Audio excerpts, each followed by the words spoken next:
ইয়া জান্নাতি, তুমি আমার জান্নাতি মা। গালেব সাহেবের সাথে ওই দরবেশ বাবাজি জেলখানায় 7-8 দিন দেখা হয়েছে। সেই সুবাদে তাকে 2-1 দিন দাওয়াত দিয়েছে। আমার বন্ধুরা, খালাতো ভাইরা এই যে ছড়ান শুরু করছে সালমান এফ রহমান। আরে সালমান এফ রহমান তো আমাদের যিনি সাবেক প্রধানমন্ত্রী, তার একজন ছোটখাটো শিষ্য মাত্র। 2-1 দিন দেখা হয়েছে, এই জন্যই গালেব সাহেবের অপরাধ হয়ে গেল। আর ওনার যে মা জননী, তার পায়ে ধরে সালাম বিনিময়ের উপরেও তোমাদের কোনো দোষ নাই। আমরা নাকি আওয়ামী লীগের দোষর ছিলাম, নাউজুবিল্লাহ। অথচ হাসিনাকে মা জননী কে বানাইছে বলেন দেখি? তারা সার্টিফিকেটকে তারা সরকারি অনুমোদন দিয়ে তাদের মা হয়ে গেছিল কয়দিন আগেই আমরা তাদের মুখ থেকে সরাসরি জনগণের সামনে বক্তব্য দিচ্ছে যে জননেত্রী হলো ইনি জান্নাতি, তুমি আমার কি জান্নাতি মা। ইনি কি জান্নাতের সার্টিফিকেট যারা দিল, তারাই কিন্তু জলসাটা বন্ধ করার জন্য আমাদের প্রতি মিথ্যা অপবাদ দিচ্ছে যে এরা হলো আওয়ামী লীগের দোসর। আত্মাহারিক টিভি, ওহির আলোয় উদ্ভাসিত জীবনের জন্য। অত্যন্ত দুঃখের সাথে আজকে কথাটা বলছি, আমাদের এটা জানার পর অত্যন্ত দুঃখ লেগেছে যে আসলে আমাদের একটা পরিচিতি আছে অমুসলিমদের কাছে যে আমরা আল্লাহ প্রদত্ত দ্বীন ইসলামের আমরা অনুসারী। ইন্নামাল মুমিনুনা ইখওয়া, আমরা মুসলমান সবাই ভাই ভাই, সবাই কি ভাই ভাই। আর বাকি মুসলমানদের মধ্যে যেটা বিভেদ রয়েছে, সেটা আকীদার বিভক্তি হোক, আমলের বিভক্তি হোক, শরীয়ত বোঝার বিভক্তি হোক, এটা আমাদের মধ্যেই থাকবে। এটা প্রত্যেকেই তার নিজ জায়গা থেকে তাদের জ্ঞান গর্ব অনুযায়ী তাদের দলিলকে তারা মানুষের সামনে পেশ করবে। মানুষরা যেটা ভালো মনে করবে সেটা গ্রহণ করবে। কি কথা বুঝে আসলো? কিন্তু আমরা যদি মুসলমানের বিরুদ্ধে হাতিয়ার উঠাই, আমরা যদি একজন আরেকজনের মসজিদ ভাঙি, একজন আরেকজনকে কাফের ঘোষণা দিয়ে তাকে হত্যা করতে যাই, তাহলে অমুসলিম তারা কি আমাদেরকে ভয় করবে? তারা আমাদেরকে নিয়ে হাসবে না? এখন বর্তমান মুসলমান অবস্থা তাই হয়ে গেছে। ঠিক আছে, মুসলমানদের অবস্থা, তারা মুখে বলছে ইয়াকা নাবুদু ওয়া ইয়াকা নাস্তাইন, আয় আল্লাহ শুধু তোমার ইবাদত করি আর তোমার কাছে চাই, কিন্তু বাস্তবে তারা গায়রুল্লাহর ইবাদত করছে, গায়রুল্লাহর কাছেও চাচ্ছে। মুখে বলছে ইহদিনাস সিরাতাল মুস্তাকিম, আয় আল্লাহ আমাকে সোজা পথ দেখাও। সোজা পথ কোনটা? সিরাতাল্লাযীনা আনআমতা আলাইহিম, সোজা পথ ওই পথ যেই পথে পরিচালিত হয়ে তারা দুনিয়ায় পুরস্কৃত হয়েছে। তারা কারা? মান ইউতিইল্লাহা ওয়ার রাসূল, যারা আল্লাহর আনুগত্য করবে এবং তার রাসূলের আনুগত্য করবে, তারাই প্রকৃতপক্ষে ওই সিরাতে মুস্তাকিমের উপর থাকবে। তাহলে এই আয়াতের আলোকে আহলে হাদিসরা তারা সিরিফ পবিত্র কোরআন এবং সহিহ হাদিসের অনুসরণ করে, অথচ আপনি তাদের রক্তকে হালাল মনে করতেছেন। আপনি একজন মাজার পূজারী, আর আপনি একজন মাযহাবী, আপনি একজন রসুলের তরিকা ছাড়া অন্য কারো তরিকায় চলা মানুষ। আপনার আকীদার মধ্যে তাওহীদ নাই, আপনার আমলের মধ্যে সুন্নত নাই, বরং কথায় শিরিক, কর্মে শিরিক ভরা। অথচ আপনি আমার প্রোগ্রামকে বানচার করতেছেন এই বলে যে এরা হলো নাম কেউ আসতে মুসলমান, এরা বাতিল। ঠিক আছে, আর একটা অপবাদ দিচ্ছে যে আমরা নাকি আওয়ামী লীগের দোসর ছিলাম, নাউজুবিল্লাহ। অথচ আওয়ামী লীগ কিনা হাসিনাকে মা জননী কে বানাইছে বলেন দেখি? তারা এই কমেরা সার্টিফিকেটকে তারা সরকারি অনুমোদন দিয়ে তাদের মা হয়ে গেছিল কয়দিন আগেই আমরা তাদের মুখ থেকে মানে সরাসরি জনগণের সামনে বক্তব্য দিচ্ছে যে জননেত্রী হলো ইনি জান্নাতি, ইনি কি জান্নাতের সার্টিফিকেট যারা দিল, তারাই কিন্তু কি আহলে হাদিস মানে এই জলসাটা বন্ধ করার জন্য আমাদের প্রতি মিথ্যা অপবাদ দিচ্ছে যে এরা হলো আওয়ামী লীগের দোসর, নাউজুবিল্লাহ। তাহলে আমাদেরকে যে তারা অমুসলিম ঘোষণা করলো, এটা যেরকম একেবারে দিনকে রাত বানিয়েছে, সত্যকে মিথ্যা বানায় মিথ্যা অপবাদ দিয়েছে, ঠিক তেমনি রাজনৈতিক ভাবে আমাদেরকে যে দোষারোপ করছে, এটাও কিন্তু পরিপূর্ণ পুরোটাই মিথ্যা। মনে রাখবেন, মিথ্যা চিরদিন টিকবে না। মিথ্যা সাময়িক কাউকে হয়তোবা কিছুটা হলে তাকে শান্ত দিতে পারে, কিন্তু মিথ্যা, এটা তো মিথ্যা, এর দ্বারা কেউ না পৃথিবীতে কোনো শান্তি পাবে, আখিরাত তার জন্য আগুন অপেক্ষা রয়েছে। কিন্তু সত্যকে কেউ আটকে রাখতে পারবে না। সত্যকে কি কেউ আটকে রাখতে পারবে না? সত্য এটা বিজয়ী হবেই, কারণ সত্য আল্লাহর পক্ষ থেকে, আর এই সত্যকে বিজয় করবে কে? আল্লাহ সুবহানাহু ওয়া তাআলা। আর প্রকৃত ইসলামের ইতিহাস যদি আমরা দেখি, তাহলে ইসলামের সূচনা থেকেই রাসূল সাল্লাল্লাহু আলাইহি ওয়াসাল্লাম যখনই তার দাওয়াতি মিশন শুরু করেছে, তখন থেকে নিয়ে আজ পর্যন্ত সারা পৃথিবীর বাতিল তারা কিন্তু ইসলামের বিরুদ্ধে সবাই এক, হোক সে ইহুদি, হোক সে নাসারা, হোক সে অগ্নি পূজারী, হোক সে মূর্তি পূজারী, হোক সে হিন্দু, হোক সে বৌদ্ধ, তাদের মাঝে কিন্তু অনেক ইখতিলাফ রয়েছে, একজন আরেকজনকে ভ্রান্ত মনে করে, কিন্তু মুসলমানের বিরুদ্ধে তারা সব এক। তারা কি সব এক? কথা বুঝে আসলো? ঠিক তেমনি মুসলমানদের মধ্যে যত ফেরকা আছে, আপনি জানেন এই হানাফের মধ্যে একটা বড় ফেরকা দেওবন্দি, নাম শুনেছেন? আর একটা শাখা হলো বেরেলবি। একটা শাখা কি? বেরেলবি। দেওবন্দি মানে কওমি, আর বেরেলবি মানে আলিয়া বা মাজার পূজারী। এরা দুটাই কিন্তু আবু হানিফার রাহিমাহুল্লাহর অনুসারী বলে দাবি করে, আর এই দুইজন একজন আরেকজনকে মুসলমান মনে করে না।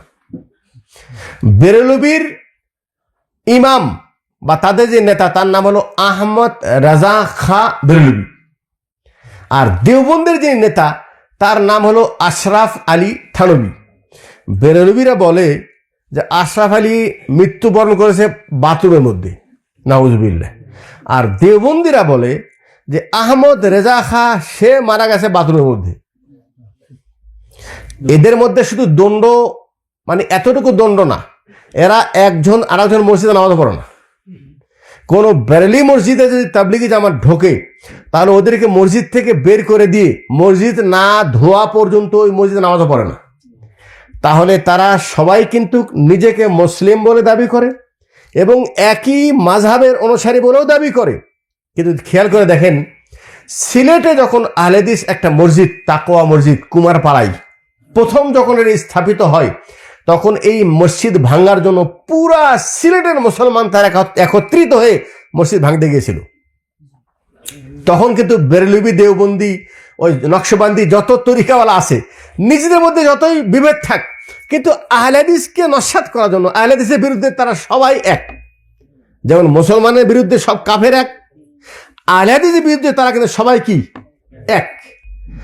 এই পুরা সিলেট মসজিদ ভেঙতে গেলেও সেই মসজিদ এখন ইনশাল্লাহ 10 তলা ফাউন্ডেশন সেটা গঠিত হচ্ছে, আলহামদুলিল্লাহ। হ্যাঁ, সেটা একটা ইসলামিক বড় সেন্টার হিসেবে এখন রূপান্তরিত হয়েছে এবং সেখান থেকে আলহামদুলিল্লাহ দ্বীনে হক সিলেটের অঞ্চলে, প্রত্যন্ত অঞ্চলে হকের দাওয়াত পৌঁছে যাচ্ছে, আলহামদুলিল্লাহ। আর যেই সম্মেলনটা বাতিল করলো, এখানেও কিন্তু সিলেটের যত তরিকার মুসলমান আছে এরাও সব কিন্তু এক হয়ে গেছে, শুধুমাত্র আহলে হাদিসদেরকে ঠেকাও। আচ্ছা, আহলে হাদিসের বিষয়ে এত ভয় কেন এদের? আহলে হাদিসের ভিতরে এদের মধ্যে এত ভয়, ঠিক ওই একই ভয় যেই ভয়টা ছিল আল্লাহর নবীর বিরুদ্ধে মক্কার সকল কাফেরদের ভয়। আরে বাবা, মুহাম্মদ সাল্লাল্লাহু আলাইহি ওয়াসাল্লাম তিনি তো একজন, আর তার বিপক্ষে তোমরা তো মক্কার সবাই, তোমাদের মধ্যে আছে আবু জেহেল, আবুল হাকাম, আবুল আহাব, এরা হলো মক্কার সব বড় বড় পণ্ডিত, বড় বড় তাদের ধর্মের আলেম, সমাজ সেবক, তাদের বিশাল পরিচিতি। তো তাদের বিপক্ষে মুহাম্মদ সাল্লাল্লাহু আলাইহি ওয়াসাল্লাম তিনি একজন ব্যক্তি, সমাজে কি এমন ক্ষতি করতে পারে? তার দাওয়াত সে দিক, ঠিক আছে, কিন্তু তারা তাদের ভয় কথা জানেন? তাদের ভয় হলো এই যে আমাদের কথায় মানুষ আসর করে না, আমাদের কথা মানুষ কি আসর করে না। কিন্তু মুহাম্মাদের কাছে যে জাদু আছে, এই মুহাম্মাদের মুখ থেকে যে আয়াতগুলি শোনে, এই আয়াত শোনার পর মানুষ তো তার দিকে ধাবিত হয়ে যায়। এই জন্য ওমা কানা সালাতুহুম ইনদাল বাইতি ইল্লা মুকাআ ওয়া তাসদিয়া, মানে মুহাম্মদ সাল্লাল্লাহু আলাইহি ওয়াসাল্লামকে ওকে আটকাতে হবে। প্রথম তো তারা অনেক রকম তাকে মানে প্রস্তাব দিয়েছে, আচ্ছা শোনো, তোমার কাজ তুমি করো, তোমার ইবাদত তুমি করো, কিন্তু আমাদের মাবুদকে তুমি মন্দ বলো না। কি বলো না? সে বলছে আমি তো মন্দ বলছি না, আমি তো বলছি যে মাবুদ একটা, মাবুদ কি একটা, আর অন্য যত মাবুদ আছে সেটা বাতিল। এটা তোমাকে যদি আজকে বিশ্বাস করো তোমার জন্য কল্যাণ, আর গায়রুল্লাহকে মেনে যদি মারা যাও তোমার ঠিকানা জাহান্নাম। এটা বলার জন্য আল্লাহ আমাকে পাঠাইছে, আমি এটা কেন বলবো না? আচ্ছা, তখন বললো একটা কাজ করা দেখ, একদিন তোমার মাবুদের ইবাদত আমরা করব, আর একদিন আমাদের মাবুদের ইবাদত তোমরা করো। আল্লাহ বলছেন লা আবুদু মা তা'বুদুন ওয়ালা আনতুম আবিদুনা মা আবুদ। তোমার মাবুদের ইবাদত আমরাও করি না, করব না, আর আমাদের মাবুদের ইবাদত তোমরাও করবা না। কারণ একটা হলো হক আর একটা হলো বাতিল, দুটাকে সামঞ্জস্য করে মিলায়ে কোনো সময় কাজ করা সম্ভব না। ঠিক আছে? আচ্ছা, তারপরে দুনিয়ায় লোভ দেয়। আচ্ছা, তুমি তোমার এই দাওয়াত দ্বারা কি চাও? তুমি কি এই মক্কার রাজত্ব চাও? সুন্দরী নারী চাও? তাহলে এই আরবের সবচেয়ে সুন্দর নারী তোমাকে দিব। আর যদি তুমি মক্কার কোনো মানে রাজনীতিক কোনো প্ল্যাটফর্ম চাও, তাহলে আমরা সবাই তোমাকে বড় নেতৃস্থানে বসায় আমরা তোমায় সবাই তোমার অনুসরণ করব, কিন্তু তুমি আমাদের মাবুদের বিপক্ষে বলো না। আল্লাহ নবী সাল্লাল্লাহু আলাইহি ওয়াসাল্লাম কি করেছেন যে শোনো, তোমরা যদি আমার এক হাতে সূর্য দাও, সূর্যটা কি দিতে পারবে কেউ? এত বড় শক্তিশালী কাজও তোমরা যদি করো, মক্কার রাজত্ব তো দূরের কথা, সারা পৃথিবীর রাজত্ব যদি আমাকে দাও, আমার এক হাতে সূর্য দাও আর এক হাতে চাঁদ দাও, আর আমাকে যদি বলো যে আমি হক কথা বলবো না, আমি হক কথা বলবো, আমি তোমার রাজত্বও চাই না, তোমার সুন্দর নারীও চাই না, সারা বিশ্বের রাজত্ব আমি চাই না। কথা বুঝলেন? আমার দাওয়াত হলেই কুলু লা ইলাহা ইল্লাল্লাহ তুফলিহুন, কালেমা পড়ো লা ইলাহা ইল্লাল্লাহ, কামিয়াব হয়ে যাবে। এখন শয়তান এসে মানে এরা মিটিং বসেছে। আচ্ছা, একে তো বুঝাইয়া পারতেছি না, একে বাধা দিয়ে পারতেছি না, মারতে গেলেও পারে না, কারণ তার চাচা আবু তালেব মুসলমান না হলেও ভাতিজার গায়ে একটা আঁচ লাগুক সে সেটা বরদাস্ত করবে না। আল্লাহ পাক তাকে বংশীয়ভাবে এমন একটা মর্যাদার স্থানে রেখেছে, আরবরা সারা মক্কার মানুষ একত্রিত হলেও রাসূল সাল্লামের গায়ে আঁচ দেওয়ার মতো ক্ষমতা কারো নাই। আল্লাহ পাক এইভাবে তাকে সাপোর্ট করেছে, আলহামদুলিল্লাহ। ঠিক আছে?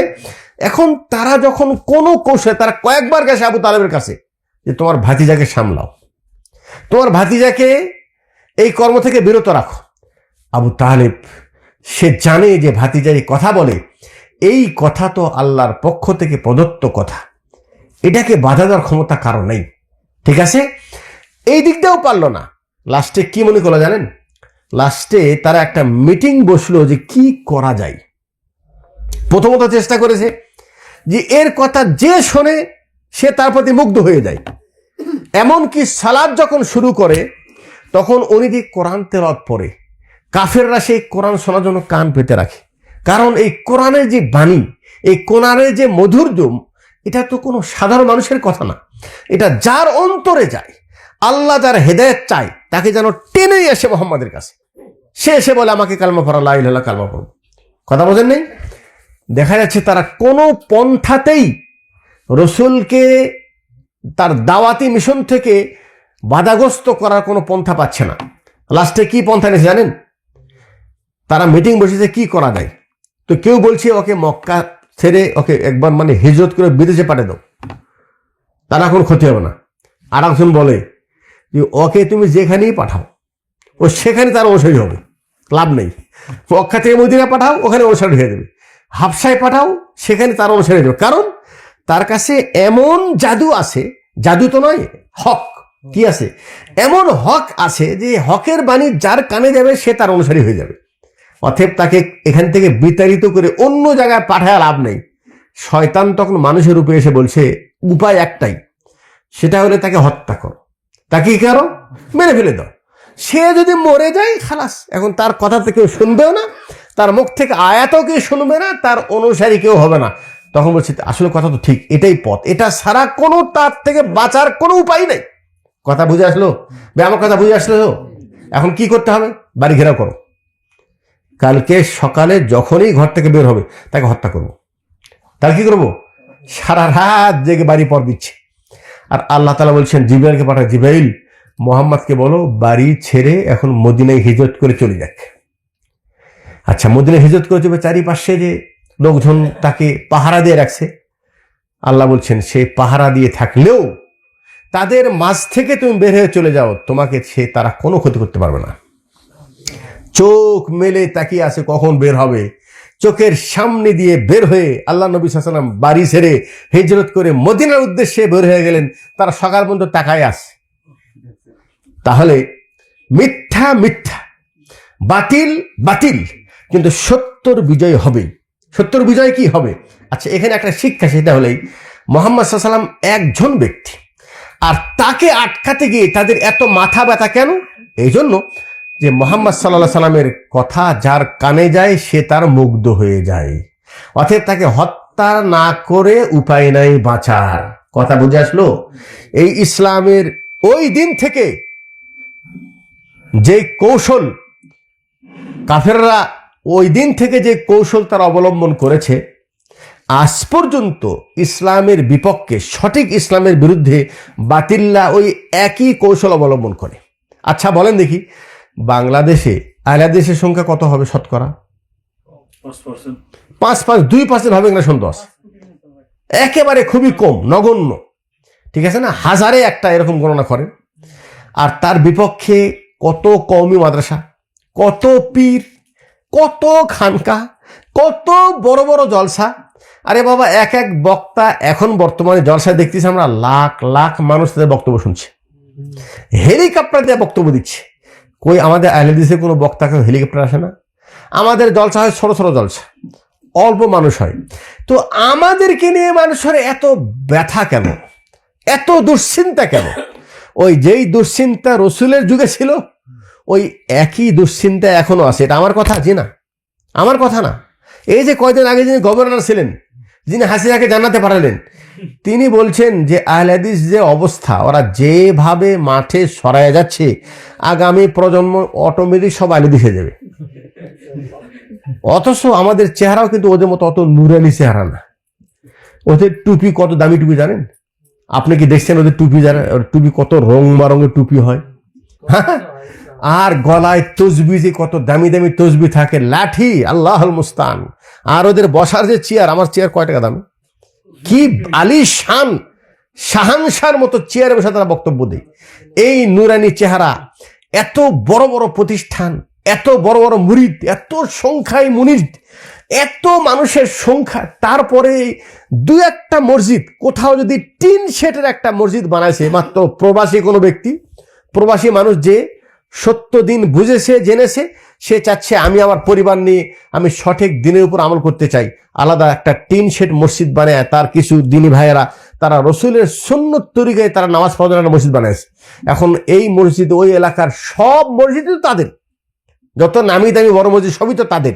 এই সবগুলো মানুষের মাথা ব্যথা, ওরে বাপরে, এরা আসলো কোত্থেকে? এরা আজকে টিনে মসজিদ দিয়েছে, এরা আস্তে আস্তে আমাদের এলাকা দখল করবে। আরে বাবা, আমার যে বেচারা মসজিদ বানাইছে তো আলেমও না, সে হয়তো প্রবাস থেকে গেছে, আলেমও না। এর ভয় কেন? জি, একটা ভয় আছে, সেটা হলে যে আহলে হাদিস আলেমরা বক্তব্যের মধ্যে সুরও দেয় না। সুর দেয়? গজলও গায় না। গজল গায়, মানুষকে হাসায় কাদায়ও না। আবার এদের চেহারাও অত ভালো না, এদের নাম দাম অত না, এরা হেলিকপ্টার দিয়ে আসে না। কিন্তু এদের মানুষ জলসা বক্তব্য শুনে সব এদের ভক্ত হয়ে যায়। কি হয়ে যায়? হচ্ছে কি হচ্ছে না? হচ্ছে কি হচ্ছে না? এই ওই দিনে যে ভয় ছিল, সেই ভয় এখনো বাতিলের মাঝে কাজ করতেছে। এই ভয় এখনো কি বাতিলের মধ্যে কাজ করতেছে। এই জন্য সিলেটে একটা মাদ্রাসার ময়দানে একদিন একটা জলসা করলে পুরা সিলেটের মানুষ কি তারা কি করবে বলেন? কি এমন ক্ষতি হবে? এটা একটা বিষয়। আসলে ক্ষতি কিছু না, তারা জানে যে এদের কথার মধ্যে আকর্ষণ আছে। কি আছে? সে আকর্ষণটা কি? তারা হক কথা বলে। তাদের মুখ থেকে বহু বক্তব্য শুনেছেন যে আহলে হাদিসদের বক্তারা শুধু কোরআন হাদিসের কথা বলে, কিচ্ছা কাহিনী বলে না। শোনেন এটা? হ্যাঁ, আলহামদুলিল্লাহ, তাদের মধ্যে যে বক্তাগুলি আমাদের অনুসরণ করে, তাদের বক্তারা যারা কোরআন হাদিস ভিত্তিক বক্তব্য দিচ্ছে, তাদেরও কিন্তু অনুসারী বহু জনপ্রিয় হয়ে গেছে। হ্যাঁ, আর যারা কিচ্ছা দিয়ে বক্তব্য দেয়, হ্যাঁ, ওদের বক্তব্য আজকাল মাঠে কেউ খায় না, ওরাই সেটাকে প্রত্যাখ্যান করেছে। তো তারা দেখতেছে এদের থেকে বাঁচার একটাই উপায়, সেটা কি? এদেরকে হত্যা করো যেখানে পাও। কথা বুঝে আসছেন তো? এদের মসজিদ ভেঙে ফেলে দাও। এরা যেখানেই কোনো জলসা জুলুস করবে সেখানে তাদের বাধাগ্রস্ত করো। এই জন্য সারা সিলেটের আলেম জনতা একসাথে হয়ে আগামীকাল সে যে জলসা ছিল, সম্মেলন ছিল, এটাকে বানচার করেছে। আমি তাদেরকে আমার এই ছোট্ট জায়গা থেকে একজন মুসলিম ভাই হিসাবে তাদেরকে বলতে চাই, ভাই আপনি একজন মুসলমান, আপনার চেষ্টা থাকা উচিত যে আপনি এমন কর্ম করেন যে কর্মের কারণে আল্লাহ যেন আপনার প্রতি সন্তুষ্ট হয়ে জান্নাত দেয়। এটা হলো আমাদের চাওয়া আপনার কাছে। আর আপনি এমন কোনো কর্ম করেন না যেই কর্ম আপনাকে জাহান্নামে দেখে নিয়ে যাবে। আল্লাহ পাকের আয়াতকে আপনি শোনেন নাই? আল্লাহ পাক বলছেন সূরা বাকারার 114 নম্বর আয়াত, ওমান আযলামু মিম্মা মানা মাসাজিদাল্লাহ। ওই ব্যক্তির চাইতে বড় জালিম কে হবে যে মানুষদেরকে আল্লাহর মসজিদে ইবাদত করা থেকে বাধা দেয়। আই ইউযকারা ফিহা, ওই মসজিদে আল্লাহর গুণগান হোক, আল্লাহর দিন নিয়ে আলোচনা হোক, আল্লাহর নাম নিয়ে আলোচনা হোক, সেটাকে আল্লাহর জিকির হোক, এটা থেকে তারা মানুষদেরকে বাধা দেয়। ওয়াসাফি খারাবিহা, এবং সেই মসজিদটাকে তারা নস্যাৎ করার ভাঙ্গান মানে তারাকে খারাপ মানে সেটাকে অনাবাদ করার, মসজিদটাকে নষ্ট করার তারা চেষ্টা করে। এখানে নষ্ট হয় অথবা ভেঙে ফেলছে মসজিদ কি ভেঙে ফেল দিচ্ছেন। আল্লাহ বলছেন যারা এই কর্ম করবে উলাইকা মা কানা লাহুম আন ইয়াদখুলুহা ইল্লা খায়ফিন, তাদের উচিত তারা যখন মসজিদে ঢুকবে তখন তারা যেন আল্লাহর ভয় করে ঢোকে, কারণ আল্লাহ তাআলা তাকে যে কোনো সময় জমিনের ভিতরে পুঁতে দিতে পারে। লাহুম ফিদ দুনিয়া খিজ, তাদের জন্য দুনিয়াতে লাঞ্ছনা রয়েছে। ওয়ালাহুম ফিল আখিরাতি আযাবুন আযীম, আখিরাতে তাদের জন্য অত্যন্ত কঠিন শাস্তি আছে।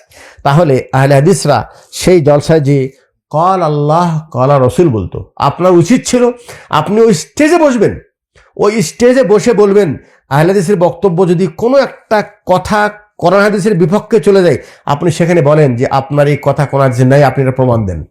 তাহলে এটা উচিত ছিল। এটা কি ছিল?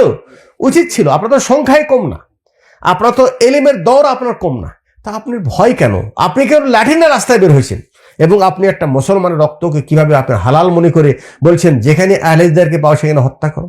এটাকে একটা মুসলমান বলতে পারে? আমরা আপনাদের কর্মকাণ্ডে আমরা বিধর্মীদের কাজে লজ্জিত যে আমরা মুসলমান হয়ে মুসলমানের বিরুদ্ধে যেভাবে উস্কানি দিচ্ছি। আজকে আমাদের এই কর্ম দেখে অমুসলিমরা আমাদের এই কর্ম দেখে তারা অবশ্যই হাসতেছে যে তোরাই মর, তোরাই মারামারি কর। ঠিক আছে। আর একটা বিষয় সেটা হলে আপনি সত্যকে নিজেও জানলেন না, সত্যকে জানার চেষ্টাও করলেন না, অথচ আপনি শুধুমাত্র হাটধর্মী এবং জিদ করে আপনার বাতিলটাকে বলবৎ রাখার জন্য আপনি হকের বিরুদ্ধে দাঁড়িয়ে গেলেন। আপনার পরকাল ধ্বংসের জন্য আপনার এই কর্মকাণ্ডে যথেষ্ট। আমি আপনাদেরকে নসিহত করছি, আপনার দ্বারা মুসলমানদের উপকার হোক, অপকার করার চেষ্টা করেন না। তো আমি আলোচনা যে শুরু করেছিলাম, মুসলমানরা কিসের মধ্যে আছে ভাই বলেছিলাম? মূর্খতার মধ্যে আছে, নাকি জাহালাতের মধ্যে আছে, অজ্ঞতার মধ্যে আছে। আর মুসলমানরা আছে ধোকায়। আছে কি? ধোকায়। তার মধ্যে একটা এটা বললাম যে মুসলিম হয়ে তুমি কিভাবে মসজিদ ভাঙতে আসো আরেক মুসলমানের, তুমি মসজিদ হয়ে আরেকটা মুসলমানের বক্তব্যকে তুমি কিভাবে সেটাকে তুমি বানচার করার চেষ্টা করো। এটা তোমার জাহালাত, মূর্খতা, অজ্ঞতা। এটার শাস্তি তোমাকে পেতেই হবে। রাসূল বলছেন লাআন আল্লাহুল ইয়াহুদা ওয়ান নাসারা, আল্লাহ ইহুদি এবং নাসারার উপর অভিশাপ করুক। কেন? ইত্তাখাদু কুবুর আম্বিয়াইহিম মাসাজিদ, তারা তাদের নবীগণের কবরকে সেজদার জায়গা বানিয়েছে। তার রাসূল যে একটু আগে বললেন যে ওরা যা করেছে তোমরাও তাই করবা। তাহলে ওরা কবরকে সেজদা বানাইছিল, আমরা কি করেছি? আমরা তো শুধু নবীর কবরকে বানাইনি, হ্যাঁ, গাদা শাহ, ন্যাংটা শাহ, হ্যাঁ, বাদশাহ, মানে কত রকম যে মাজার আছে রে ভাই। হ্যাঁ, কেল্লা শাহ, পাগল শাহ, পাগলা মসজিদ, পাগলা মাজার, ল্যাংটা মসজিদ, ল্যাংটা মাজার, নাউজুবিল্লাহ। এই সব জায়গায় সেজদা করে হিন্দুরা, মুসলমান। আর মনে রাখবেন, যেই মুসলমানরা এই ন্যাংটার মাজারে পূজা করে সেই মুসলমানরা আহলে হাদিস জলসাকে তারা বানচার করার জন্য সরকারের কাছে তারা জোর দাবি জানাচ্ছে এবং তারা শক্তি প্রয়োগ করেছে, যে শক্তি তাদের বেশি। এই জন্য তারা রাস্তায় নেমেছে যে কোনো ক্রমেই আহলে হাদিসদের কোনো জলসা করতে দেওয়া যাবে না। তো আমরা আমাদের পক্ষ থেকে আমরা এটা জোরালো প্রতিবাদ জানাচ্ছি যে আমাদের দেশ আলহামদুলিল্লাহ মুসলিম দেশ, সেখানে যদি হিন্দু কথা বলতে পারে, খ্রিস্টান কথা বলতে পারে, কাদিয়ানি কথা বলতে পারে, তাহলে আহলে হাদিসের সংখ্যা একটা দুটো নয়, প্রায় 4 কোটিরও বেশি আহলে হাদিস আলহামদুলিল্লাহ বাংলাদেশে আছে। এবং নিঃসন্দেহে প্রকৃত ইসলাম আহলে হাদিসদের কাছেই আছে। অতএব আহলে হাদিসের বিরোধিতা করা মানে আপনি কিয়ামতকে তাড়াতাড়ি ডেকে নিয়ে আসতেছেন। এরা যদি দুনিয়া থেকে চলে যায়, তোমার এই মাজার পূজারি আর এই গায়রুল্লাহর ইবাদত আরো বেড়ে যাবে, তখন আল্লাহর ইবাদতকারী প্রকৃতপক্ষে কেউ থাকবে না, আল্লাহ কিয়ামত চলে আসবে। কথা বুঝে আসলেন ভাই? আপনাকে বলছি, আপনি আপনার আমলকে নষ্ট করেন না, আপনি আপনার আখিরাতকে নষ্ট করেন না, এমন কোনো ষড়যন্ত্র করেন না যার দ্বারা আপনার আমলটা নষ্ট হয়ে যাবে। আল্লাহ রাব্বুল আলামিন সারা বিশ্বের মুসলমানদেরকে সঠিক দিন বোঝার তৌফিক দান করুন। বিশেষ করে বাংলাদেশে আমাদের মুসলমান ভাই দিন সম্পর্কে তারা অনেক অজ্ঞ, জাহালাত, মূর্খতা আছে। আল্লাহ তুমি তাদের জাহালাতকে দূর করে দিয়ে, আমি বলছি না যে আহলে হাদিসের দিন গ্রহণ করুক, আমি দোয়া করছি আল্লাহ আমাদের দেশে মুসলমানদেরকে ইসলামের প্রকৃত রূপ চিনার তৌফিক দান করো। আল্লাহ সঠিক ইসলামে তাদের ফিরে এসো এবং তাদেরকে সেই সঠিক ইসলামের সহযোগিতা করার তৌফিক দান করো। আল্লাহ আমাদের পৃথিবীতে দুনিয়ার চলার ক্ষেত্রে বাধা বিঘ্নতা আসবেই, আয় আল্লাহ এই বাধাতেও যেন আমরা হক না ছাড়ি, হকের উপর যেন অটল থাকতে পারি, আল্লাহ সেই তৌফিক দান করো। এবং আয় আল্লাহ তোমার দিন যারা, প্রকৃত দিন যারা ধরে রেখেছে, আল্লাহ তুমি তাদের জান মালের হেফাজত করো। ওয়া আখিরু দাওয়ানা আলহামদুলিল্লাহি রাব্বিল আলামিন। আসসালামু আলাইকুম ওয়া রাহমাতুল্লাহি ওয়া বারাকাতুহু।